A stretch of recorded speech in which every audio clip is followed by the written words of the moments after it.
دي سلحفاة جميلة. يودي جماله يودي جماله يودي جماله، ما بيفرقش معايا. تعالى.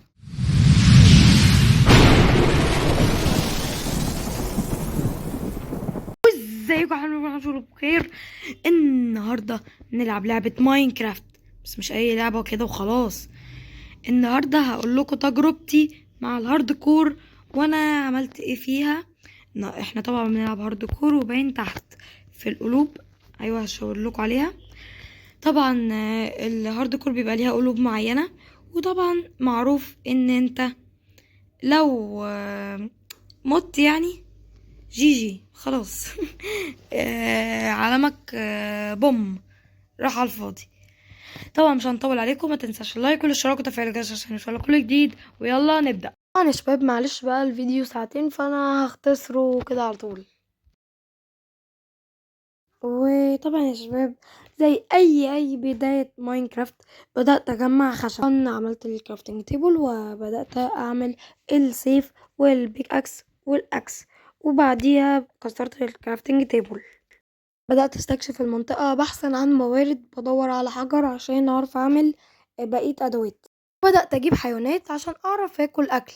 رام دي سلحفاة جميلة. يهدي جماله يجري جماله يهدي جماله، ما بيفرقش معايا. تعال. لسبب ما يعني قررت اقتل السلحفاة اللي ملهاش اي ذنب.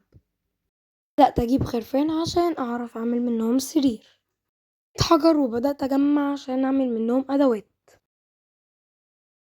عملتها اني عملت فرن عشان اعرف اشوي الايرون وبقية الحاجات اللي هجيبها واشوي الاكل. وبعديها رحت للمكان اللي بيعمل في السيوف وعملت بيك اكس وسيف. لقيت ايرون وبدأت اجمعه عشان اعمل بيه شيلد. الدنيا ليلت فبدأت اعمل لنفسي حجر كده صغير عشان اعرف استخبى فيه من الوحوش. حطيت الايرون في الفرن عشان اعرف اعمل منه شيلد. عملت الشيلد وحطيته عندي في الحاجات الإضافية اللي هي اللي بيتحط فيها الشيلد والشمع بس في الكمبيوتر. وسننتظر لغاية ما الصبح يجي. أنا بكرهك. لا لا لا لا لا لا. اوه كشفت. ايه هو الصبح مش راضي يجي ولا ايه؟ مش فاهم. انا بقالي اكتر من نص ساعة هنا، ونص ساعة في الحقيقة مش نص ساعة في اللعبة. هو الصبح بياخد كتير كده ولا انا اللي حظي نحس؟ يلا. لقيت اندرمان وبدأت ابصله عشان يتنرفز ويبدأ يجي يضربني، وانا بدأت اضربه وخدت منه العين. الصبح بدأ يجي، كسرت بتاع عشان اكمل استكشاف. لقيت ساحرة وبدأت احاربها بس هي حدفتني بالبوشن وبدأت اتسمم، وهو كان خلاص انا كنت هموت. بس استخدمت تقنية اللي هو ان انا اخرج من اللعبة واخش تاني عشان ما موتش. استخدمته حوالي 3 مرات عشان اعرف انقذ نفسي.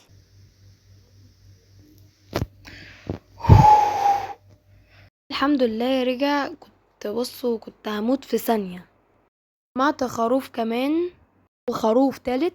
الرابع بدأت اعمل بيت كده بسرعة من الحجر والدرت.